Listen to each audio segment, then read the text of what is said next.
قرآن کہتا ہے وَرَهْبَانِيَّةً ابْتَدَعُوهَا، یہ عیسائیوں نے خود بدعت نکالی تھی عیسائیت میں، اچھا بننے کی کوشش میں نا عیسائیت کا ایسا کانسیپٹ پیش کر دیا کہ تمام لذتوں سے محرومی کا نام عیسائیت رکھ دیا، حالانکہ اللہ نے ان پر یہ چیز فرض نہیں کی تھی. اس کو کہتے ہیں رہبانیت. یہ لفظ یاد رکھ لیں، حدیث میں بھی ہے، اسلام میں رہبانیت نہیں ہے. رہبانیت کا مطلب کیا ہوتا ہے؟ آپ دنیا کی لذتوں سے فائدہ اٹھانا ہی چھوڑ دو. جب بھی مذہب میں اپنی کھوپڑی استعمال کر کے انسان اپنی عقل استعمال کرتا ہے نا، اور مذہب کی جو تعلیمات ہوتی ہیں ان کو ایک طرف رکھ دیتا ہے، تو ہمیشہ گمراہی کی طرف جاتا ہے. عیسائیوں نے دیکھا کہ عیسیٰ علیہ السلام کہتے ہیں زنا حرام ہے، شراب حرام ہے، سود حرام ہے، خنزیر حرام ہے، بہت ساری چیزیں. تو انہوں نے کہا اس کا مطلب ہے کہ اپنے اوپر نا جتنی پابندیاں لگاؤ گے اللہ اس سے خوش ہوگا. تو کچھ اللہ نے کی، کچھ انہوں نے کہا چلو ہم اخپل طریقے سے کرنا شروع کر دیں. زنا حرام ہوا، انہوں نے کہا اس کا مطلب اللہ نہیں چاہتے کہ لوگ عورت کی طرف جائیں، تو انہوں نے کہا ہم نکاح بھی حرام کر دیں گے، بالکل ایوائڈ کریں گے عورت سے، ایسی صاف ستھری پاک دامنی والی ان کے خیال میں زندگی گزاریں گے. تو قرآن نے جگہ جگہ کیا کہا؟ بھائی جیسے حلال کرنا اللہ کا کام ہے، حرام کرنا اللہ کا کام ہے، حلال کا آپشن بھی کس کے پاس ہے؟ اللہ کے پاس ہے. جس کو حلال کر دیا تم حرام نہیں کر سکتے اس کو. تو لذتوں پہ پابندیاں لگا لگا کے نا عیسائیت نے اب ان کو نیک سمجھا جانے لگا جو حلال لذتوں سے اجتناب کرتے ہیں. کہتے ہیں بہت پہنچے ہوئے بزرگ ہیں، کوفتے نہیں کھاتے. یہ آج بھی ہے یہ تصور. حضرت کی خوراک اتنی سادہ ہے، جب بھی حضرت کے گھر گئے ہیں حضرت مسور کی دال ہی کھاتے ہوئے ہمیں نظر آئے. اس کو سمجھتے ہیں کہ بہت پہنچے ہوئے لوگ ہیں. آپ سمجھ رہے ہو کہ میں مذاق کر رہا ہوں، حقیقت میں مزاج لوگوں کا یہی ہے کہ جو حلال لذتوں سے بچتا ہے اس کو کیا سمجھا جاتا ہے؟ نیک. تو یہ مزاج غلط ہے. کیا ہو گیا؟ ریکارڈ نہیں ہو رہا کیا؟ تو یہ کیا، یہ کوئی شریعت کا مزاج ہے کیا؟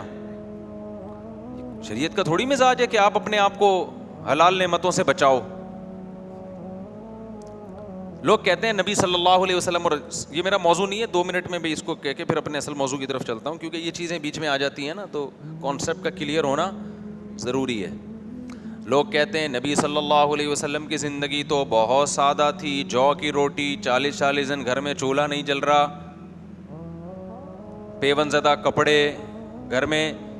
اچھا پھر لوگ مولویوں پہ اعتراض کرتے ہیں، یہ مولوی جب نبی کی سیرت بیان کرتے ہیں تو سادگی سادگی سادگی، اور خود ان کا اپنا لائف اسٹائل دیکھو، بزنس کلاس میں سفر کر رہے ہیں. ابھی میں جب گیا سعودی عرب، سعودی ایئر لائن میں اکیلا مولوی بزنس کلاس میں بیٹھا ہوا تھا، سارے کہاں بیٹھے ہوئے تھے؟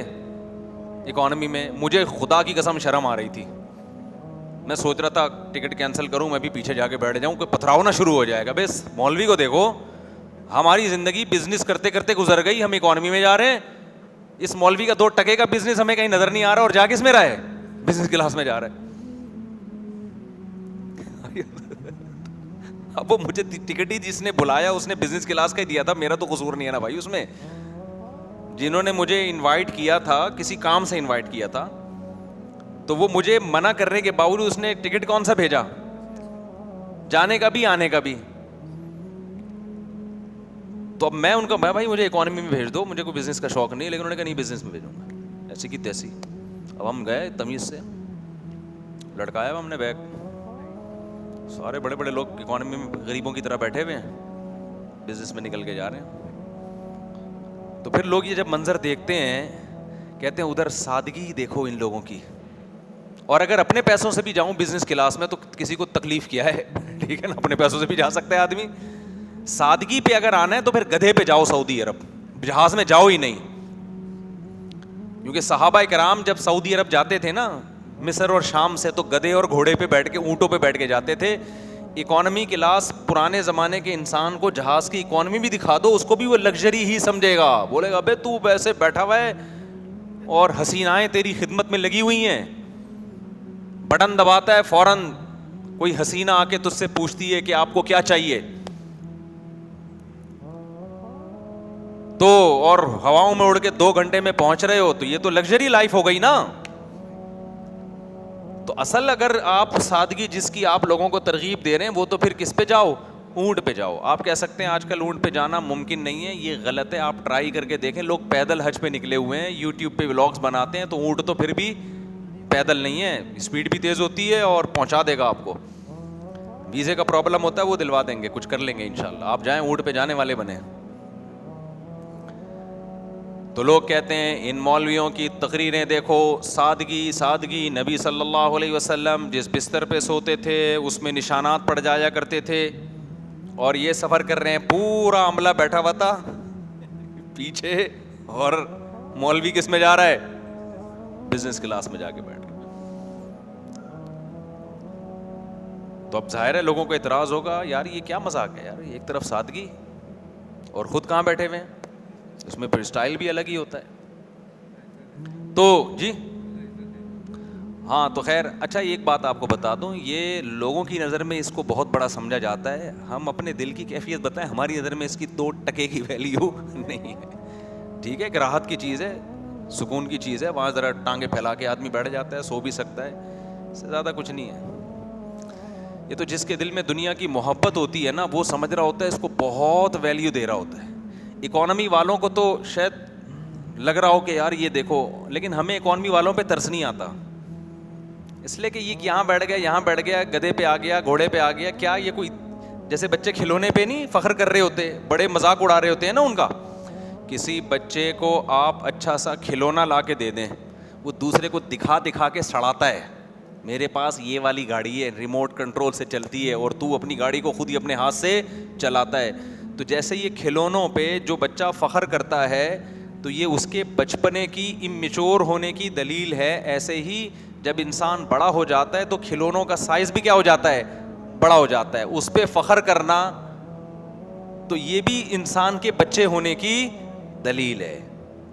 جن کا مینٹل لیول تھوڑا اوپر ہوتا ہے نا, ان کو ان چیزوں سے کوئی فرق نہیں پڑتا. ایک واقعہ سنا کے آگے چلتا ہوں. ہمارے حضرت مفتی رشید احمد صاحب رحمہ اللہ تعالی فرماتے ہیں کہ میں اپنے استاذ حضرت مفتی محمد شفیع صاحب رحمہ اللہ, جو حضرت مفتی تقی عثمانی صاحب کے استاذ ہیں, کہتے ہیں ان کے ساتھ جب کسی بڑے گھر میں جاتا تھا نا, بہت کروڑ پتی مالدار کے گھر میں, تو میری طبیعت پہ ایک بوجھ ہوتا تھا کہ کیا دنیا کی عیاشی اور اتنا فانوس اور یہ کیا ہے یار. کہتے ہیں میری طبیعت پہ کیا ہوتا تھا, ایک بوجھ. کہتے ہیں لیکن مجھے یہ احساس تھا کہ یہ بوجھ ہونا اس کی علامت ہے کہ مجھ میں ابھی کمال پیدا نہیں ہوا ہے, میں دنیا کو لفٹ کرا رہا ہوں. تبھی ان چیزوں سے طبیعت پریشان ہوتی ہے. جب دنیا کی محبت بالکل نکل جائے گی تو یہ بوجھ کیا ہو جائے گا, ختم. اس لیے کہ پھر اس کی ویلیو نہیں رہے گی. تو کسی کے پاس جھونپڑی ہے, کسی کے پاس بنگلہ ہے, کوئی زیادہ اس میں فرق بولو, بنگلے اور جھونپڑی کی ویلیو کیا ہو جائے گی, برابر ہو جائے گی. آپ کہہ سکتے ہیں بنگلے اور جھونپڑی کی ویلیو برابر ہے, تو کوئی اگر بنگلے میں رہتا ہے تو بیچ کے جھونپڑی خرید لے وہ. تو سہولت تو بہرحال بنگلے میں ہے نا, زیادہ سہولت کس میں ہے, بنگلے میں زیادہ ہے. بات یہ ہے کہ یہ چیز کیا قابل فخر ہے, اتنی ویلیو ہے جتنی آپ اس کو دے رہے ہیں. ویلیو تو ہے, تبھی تو لوگ اس کے پیچھے مرتے ہیں. اتنی ویلیو نہیں ہے جتنی دی جا رہی ہے کہ اس پہ رالیں ٹپکانا شروع کر دیں, اس پہ آپ ڈپریشن میں جانا شروع کر دیں. بحریہ ٹاؤن میں پلاٹ مل جائے بہت اچھا ہے, نہیں ملے تو ٹینشن لینے کا نہیں ہے, اتنا اچھا نہیں ہے کہ جتنی ٹینشن لی جا رہی ہے. یہ سمجھانا مقصد ہے. تو خیر ہم آگے چلتے ہیں. تو نبی صلی اللہ علیہ وسلم کی جو حیات تھی نا, جو سادگی آپ کی زندگی میں, جو آپ کی زندگی میں غربت تھی, اس کو بار بار ایکسپلین کرتا ہوں میں, خوب سمجھ لیں. وہ غربت کسی مصلحت کی وجہ سے نبی نے اختیار کی ہوئی تھی, وہ مقصود شریعت نہیں ہے. شریعت چاہتی یہ نہیں ہے کہ سارے اس اسٹائل کی زندگی گزاریں. اس میں بہت ساری حکمتیں تھیں. ایک بڑی حکمت یہ تھی کہ نبی آخری نبی ہیں, تو اللہ تعالیٰ آپ صلی اللہ علیہ وسلم پہ تمام قسم کے وہ الزامات یا وہ شبہات جو آپ کی نبوت میں ذرہ برابر بھی شک پیدا کرنے کا ذریعہ بن سکتے ہیں, وہ تمام الزامات اللہ اپنے پیغمبر سے دور کرنا چاہتے تھے. کیونکہ جو شخص بھی جھوٹ بولتا ہے اس کے پیچھے 2 مفاد ہوتے ہیں, یا تو جسمانی خواہش ہوتی ہے یا دولت کی لالچ ہوتی ہے. تو ہمارے نبی کے پاس دولت آئی, صبح کو ساری صدقہ کر دی, شام کو کھانے کی روٹی نہیں ہے. کوئی غیر مسلم یہ آج بھی اعتراض نہیں کر سکتا کہ معاذ اللہ نقل کفر, پیغمبر نے معاذ اللہ جھوٹی نبوت کا دعویٰ کیا اور مقصد اس کا کیا تھا, پیسہ اور معاذ اللہ عیاشی. تو وہ تو تھی نہیں آپ کے. یہ تو غیر مسلم بھی لکھتے ہیں کہ آپ صلی اللہ علیہ وسلم نے غربت میں وقت گزارا ہے. تمام مورخین کا اتفاق ہے اس پر. تو یہ الزام نف, کیونکہ آپ آخری نبی ہے نا, آپ کوئی اور آپشن تھوڑی ہے کسی کے پاس. دوسرا ہوتا ہے انسان خواہشات کا غلام ہوتا ہے, خواہشات کے پیچھے بھاگتا ہے. جیسے آپ دیکھا ہوگا یہ بڑے بڑے لوگ جو ہیں جو شہوت پرست ہوتے ہیں, ان کے اسکینڈل بنتے رہتے ہیں لڑکیوں کے ساتھ, اس کے ساتھ بھاگ گئے, اس کے ساتھ جو مختلف ہوتا ہے نا, کہ بعض دفعہ پیسے کی لالچ نہیں ہوتی, شہوت کا بھوت دماغ پہ سوار ہوتا ہے. روحانی عاملوں کے ایسے بہت سارے کیس ہوتے ہیں. تو اللہ نے ہمارے نبی پر یہ الزام بھی کیا کر دیا, ختم. اس لیے کہ آپ نے پہلی شادی کی 25 سال کی عمر میں, جب انسان کی زبردست خواہشات اور امنگیں ہوتی ہیں, تو 25 سال میں آپ نے شادی کی 40 سالہ بیوہ سے, اور وہ بیوہ جو 2 دفعہ بیوہ ہو چکی تھیں. تو یہ نکاح کا طرز عمل بتا رہے کہ آپ کی طبیعت میں خواہشات نفسانیہ کا غلبہ بولو نہیں تھا.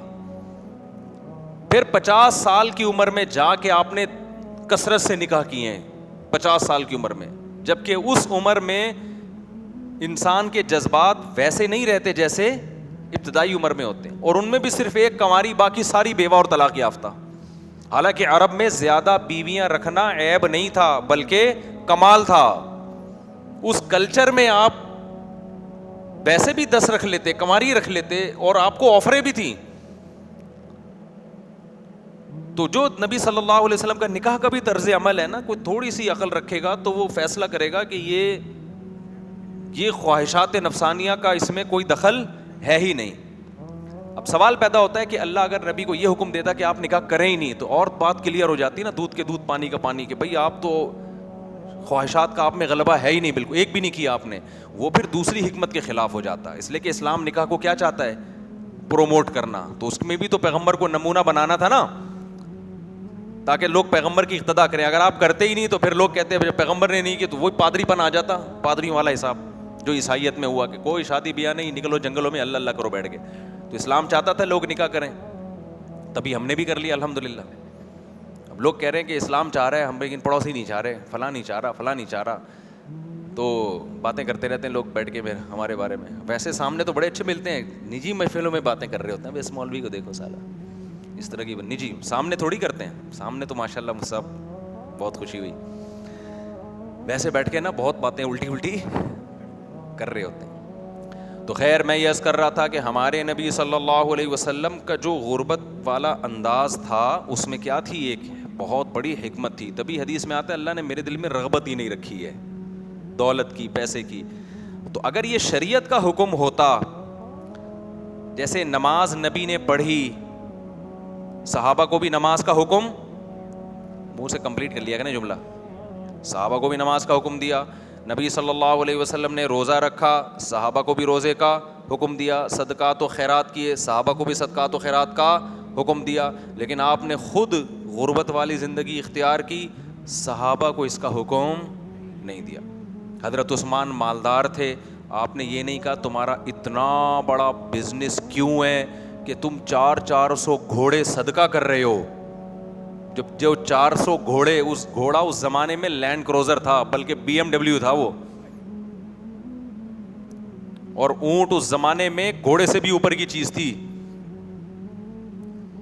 100 اونٹ, 200 اونٹ. جو 200 اونٹ کا مطلب پتہ ہے کیا ہے, ایک تاجر ڈونیشن کر رہا ہے 200 لینڈ کروزر, سمجھ لو اس کے ایسٹس کتنے ہوں گے. تو ہمارے نبی نے تو نہیں کہا کہ بھائی یہ تمہارے پاس جو اتنا پیسہ آ رہا ہے, تم یہ اتنا کما کیوں رہے ہو ہیں بھائی. حضرت عثمان مدینہ سے تھوڑی اتنا کما سکتے تھے, آپ کی تجارت دوسرے کنٹریز, امپورٹ ایکسپورٹ کا کام تھا آپ کا. وہ بڑے بڑے تاجر لوکل بزنس میں اتنا نہیں کماتے, پہلے بھی نہیں کماتے تھے, آج بھی نہیں کماتے. جن کی امپورٹ ایکسپورٹ کا کام ہوتا ہے وہ بڑے بڑے بڑے تاجر ہوتے ہیں. ایسے ایسے تاجروں سے میں ملتا ہوں نا, آپ کی سوچ, پہلے ہم سمجھتے تھے مالدار اس کو بولتے ہیں جس کی 6 لاکھ روپے 7 لاکھ روپے تنخواہ ہو. ابھی جب ہماری ٹریولنگ ہوئی, لوگوں سے تعلقات ہوئے, ہم غریبوں سے بھی ملتے ہیں, مالداروں سے ملتے ہیں, ایسے ایسے غریب نظر آتے ہیں کہ آدمی کہتا ہے یار یہ بیچارہ گزارا زندہ کیسے ہے, اور ایسے ایسے مالدار ملتے ہیں کہ آدمی کہتا ہے بھائی یہ 8-10 لاکھ ان کے لیے بزنس کلاس کچھ ہے ہی نہیں, صحیح ہے نا, جہاز میں یہ جہاز بھیج دیں گے صاحب, میں آپ کے لیے الگ سے ایک جہاز بھیج رہا ہوں, آپ پائلٹ کے ساتھ بیٹھ کے آ جائیں اس میں.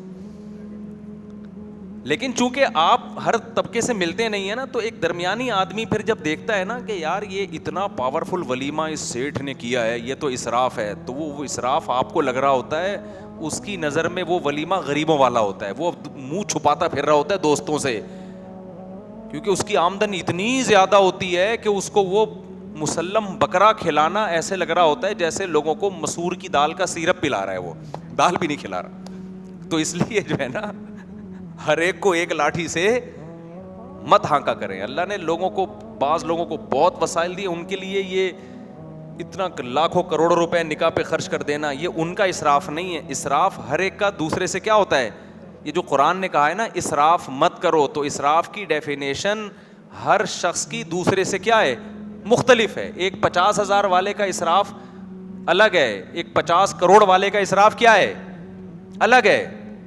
کنجوسی بھی ہر ایک کی ڈیفینیشن مختلف ہے.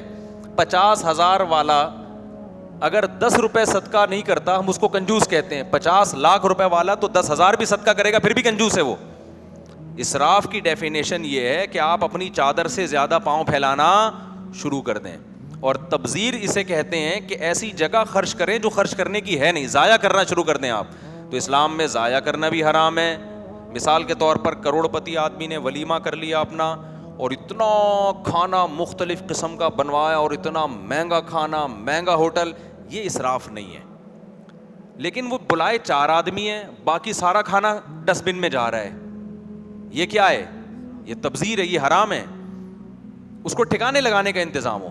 میں ایک دفعہ وہاں وہ طارق روڈ کی نہاری ہے نا, طارق روڈ نہاری ہے, وہاں بیٹھا ہوا تھا. ہم نہاری کے خلاف بیان کرتے ہیں, کھاتے پھر بھی ہیں, تو ان بیانات کو زیادہ کھانے پینے پہ جو میری احتیاطی تدابیر ہوتی ہیں زیادہ لفٹ نہیں کرایا کرو ان کو, کیونکہ ہم خود پھوڑ رہے ہوتے ہیں باڑ میں بیٹھ کے. میں بعض دفعہ بھی میں نے بتایا نا, رمضان میں اعتکاف والے بیٹھے ہوئے تھے, ان کو سمجھا رہا تھا کم کھاؤ اور بریانی نہیں کھایا کرو. صحت کے کچھ ٹپس بتا رہا تھا ان کو, بھائی لو کارب ڈائٹ لو, وہ ڈائٹ جس میں کارب کیا ہے کم ہے, وزن نہیں ہوگا وغیرہ وغیرہ. اتنے میں وہ کسی نے دعوت کی ہوئی تھی, بریانی آ گئی, ایسی ڈھکن ہٹا ہے جو اس کی تو خوشبو آئی ہے بریانی کے. جو ڈھکن ہٹنے کے میں کہتا ہوں الگ پیسے ہونے چاہیے. حقیقت دیگ کی بریانی جو ہے نا, رواج ہو اس میں, اور بڑی تمیز سے بنی ہوئی, اور ڈھکن ہمارے سامنے کھلے اس کے میں الگ پیسے دوں گا. اس کو جو کھلتا ہے پھر جو ڈرنگ کی آواز آتی ہے, اور جو ایک دم سے اس میں سے خوشبو نکلتی ہے, آدھی قیمت تو وصول ہو گئی اس کی. تو وہ ڈھکن ہٹا, اور جب آئی ہے تو پھوڑ پھاڑ دیا سب نے, تباہی مچا دی نا سب نے بیٹھ کے. اعتکاف والے تو ویسے ہی آپ کو پتہ ہے ندیدے ہوتے ہیں, اور کوئی کام ان کا ہوتا نہیں ہے, نہ گھر کے نہ دکان کے, تو سوائے پیٹ بھرنے کے کوئی فکر ہی نہیں ہوتی. تو میرے ساتھ ایک بندہ بیٹھا ہوا تھا, اس نے کہا مفتی صاحب ابھی تو آپ نے اتنی زبردست تقریر کی تھی. میں نے کہا بھائی وہ کھانے کے بعد کی تقریر ہے, جب کھانا سامنے آ جائے تو یہ وہ والی کے لیے پھر الگ تقریر ہے ہماری, ٹھیک ہے, اس کے لیے کیا ہے الگ قسم کی تقریر ہے. تو میڈیکل سائنس کی جو چیزیں ہوتی ہیں نا ان کو لفٹ کراؤ, میں یہ نہیں کہہ رہا, لیکن اعتدال سے لفٹ کرایا کرو ان کو. ساری لذتیں ڈاکٹر بعض دفعہ چھڑوا دیتے ہیں آپ سے. تو یہ اچھا کام نہیں کہ ہم نے جو اتنا پھوڑ پھاڑ دیا, اس کے سائڈ افیکٹ بعد میں جا کے ظاہر ہوتے ہیں. لیکن میری عادت یہ ہے کہ میں جب پھوڑ پھاڑ دیتا ہوں نا تو اگلے وقت میں اس کی تلافی کرتا ہوں. میں لوگ تلافی نہیں کر رہے ہوتے, پھوڑ پھاڑ دیا, پھر صبح پھر ناشتہ پھوڑ دیا, پھر دوپہر پھوڑ پھاڑ دیا, تباہی پر, اور ایک دن دھماکے کے ساتھ دنیا سے چلے جاتے ہیں. تو میں نے اپنا واقعہ بتایا تھا نا, جب ہم نے دبا کے نہاری کھائی رات کو. میں نے گلشن اقبال میں رہتا تھا, میں نے نہاری, نلی نہاری, مغز, اس میں مکھن کا تڑکا لگا کے بیان تھا ہمارا. بیان بہت لمبا ہوا, اس کے بعد اتنا پھوڑا طبیعت سے, بہت مزہ آ رہا تھا نیمبو نچوڑ کے کھانے کا, اپنا مزہ ہے. تو کیا ہوا کہ پھر رات کو جب میں سویا ہوں تو یہاں صبح اٹھاؤں تو یہاں رکھی ہوئی تھی وہ نہاری ساری نا, وہ اس نے نیچے جانے سے ہی انکار کر دیا. تو اب ہم نے کیا کیا, ہم نے کہا اب ہم ناشتہ نہیں کریں گے, اب ہم جاگنگ کریں گے. تو میں نے اتنی جاگنگ کی, وہ ٹریک بنا ہوا ہے نا ابو الاسوانی روڈ پہ, اس وقت میں زیادہ مشہور نہیں تھا تو کھلے عام جاگنگ کر سکتا تھا. جاگنگ کر کے اس کے باپ کو بھی بٹھایا ہم نے کہا تہ بیٹھے گی یہ نیچے جائے گی. تو اگر کبھی ایسے اوور ایٹنگ میں کرتا نہیں ہوں اتنی, لیکن اس دن ہو گئی تھی, تو پھر اس طرح کرو. اچھا خیر, تو وہ جلدی سے واقعہ, یہ سارے واقعات میں کسی وجہ سے سنا رہا ہوتا ہوں, واقعہ برائے ورنہ میرے پاس واقعات بہت ہیں اپنی زندگی کے, تو وہ آپ کے فائدے کے نہیں ہیں. دلچسپی تو ہوگی, فائدہ نہیں ہوگا, تو میں وہی سنا رہا ہوتا ہوں جس کا کیا ہو, فائدہ ہو. تو ہم بیٹھے ہوئے تھے, تو وہ گرم روٹی لے کر آ رہا ہے. اب میں گرم روٹی کھا رہا ہوں تو اتنے میں وہ آدھی بچتی ہے, ٹھنڈی ہو گئی, وہ ہٹا کے دوسری گرم لا کے اکرام کر رہا تھا. مجھے غصہ آیا, میں نے کہا یار یہ تو رزق کو ضائع کر رہے ہو آپ, یہ ضائع ہو گیا نا رزق, کہ جب تک روٹی گرم ہے آدھی کھائی, وہ آدھی ٹھنڈی ہو گئی, تو اب مزید گرم آئے گی اور یہ آدھی ضائع. میں نے کہا بھائی یہ تو غلط ہے. کہہ رہے نہیں آپ گرم کھائیں. میں نے کہا ہم گرم کھائیں, یہ آدھی کیوں ضائع, یہ اسراف کا مطلب سمجھ آ رہا ہے. خیر اس نے کہا مصعب ہمارے پاس ٹھکانے لگانے کی جگہیں بہت ہیں. تو پھر میں نے کہا پھر ٹھیک ہے, وہ آدھی روٹی پھر وہ ضائع نہیں کی ان لوگوں نے, ان کے پاس ٹھکانے لگانے کا انتظام ہے. اب جب انتظام ہے تو پھر گرم ہی کھاؤ, ٹھیک ہے نا. کیوں بھائی, اللہ کی طرف سے لذتیں ہیں, نعمتیں ہیں. قل من حرم زینت اللہ التی اخرج لعبادہ, اللہ کہتے ہیں کون ہے جس نے اللہ کی نعمتوں کو حرام کر دیا جو اللہ نے اپنے بندوں کے لیے پیدا کی ہیں. یہ جو تندور کا نان ہوتا ہے, گرم میں اور ٹھنڈے میں زمین اور آسمان کا فرق ہوتا ہے اس میں. تو انہوں نے انتظام کیا ہوا ہے, وہ انتظام یہی ہوگا کہ بعد میں غربا مساکین کو بانٹ دیتے ہوں گے وہ. تو نبی صلی اللہ علیہ وسلم کی مسکنت اور غربت کی وجہ سمجھ میں آ گئی. یہ آپ صلی اللہ علیہ وسلم کی اختیاری تھی, اس میں اور بہت ساری حکمتیں تھیں, ابھی میں اس سب کی بات نہیں کرتا. بڑی حکمت یہی معلوم ہوتی ہے سرسری غور سے. تو آپ صلی اللہ علیہ وسلم نے حضرت عثمان کو نہیں منع کیا. عبد الرحمن ابن عوف بہت مالدار صحابی تھے. حضرت ابو بکر جو نبی کے سب سے چہیتے, سب سے قریبی, وہ بڑے مالدار تھے. حضرت ابو بکر نے غلام جو تھے حضرت بلال, ان کو خرید کے آزاد کر دیا. ٹھیک ٹھاک پیسہ تھا تو غلام خریدا نا, غلام لاکھوں میں نہیں ہوتا تھا, کروڑوں میں ہوتا تھا. ہم نے جامعۃ الرشید میں ایک مرتبہ صحابہ کرام میں جو مالدار صحابہ تھے نا, ان کے پاس جو ذخائر تھے اور اثاثے تھے, آج کے دور کے لحاظ سے اس گولڈ اور سلور کی ہم نے جو ویلیو نکالی وہ اربوں میں بنتی تھی, اربوں میں. کسی کے 5 ارب روپے کے اثاثے, کسی کے 6 ارب روپے کے اثاثے ان کے پاس, اور اسی سے وہ بزنس کرتے تھے. تو اس سے صاف پتہ چلتا ہے کہ اسلام جائز لذتوں پہ پابندی نہیں لگاتا. لہذا کوئی مولوی اگر بزنس کلاس میں سفر کر رہا ہے تو بالکل ٹینشن لینے کی ضرورت نہیں ہے. حسد کی آگ میں جلو گے, اس سے کولیسٹرول کم نہیں ہوتا, اس سے کولیسٹرول بڑھتا ہے. تو جانے دو, دعا کرو اللہ کرے اور اللہ ترقی دے دے, تو اس میں کوئی ٹینشن والی بات نہیں. تو لوگ ٹینشن لے نہیں رہے ہوتے, لیکن کچھ جو مخالفین ہوتے ہیں نا مولاناؤں کے, وہ ٹینشن لے رہے ہوتے ہیں کہ دیکھو یہ بزنس کلاس میں سفر کرتے ہیں, دیکھو یہ پیرس میں گھوم رہے ہیں, دیکھو یہ 4 شادیاں کر رہے ہیں وغیرہ وغیرہ. تو جب اللہ آپ کو پیسہ دے تو پھر آپ بزنس کلاس میں سفر نہ کیجیے گا, بلکہ آپ جہاز کی دم پہ لٹک کے سفر کرنا آپ, ٹھیک ہے نا. پہنچتا دم بھی وہیں پہنچتی ہے جہاں اندر بیٹھے ہوئے لوگ پہنچتے ہیں. تو یہ دماغ سے یہ نکالو اپنے. ہمیں شریعت اسی کو سمجھنا ہے جس کو اسلام نے کیا کہا ہو, شریعت کہا ہو. اسلام نے جو حکم دیا ہے بس اس سے آگے بڑھنے کی کوشش مت کرو, اللہ سے آگے نہ نکلو.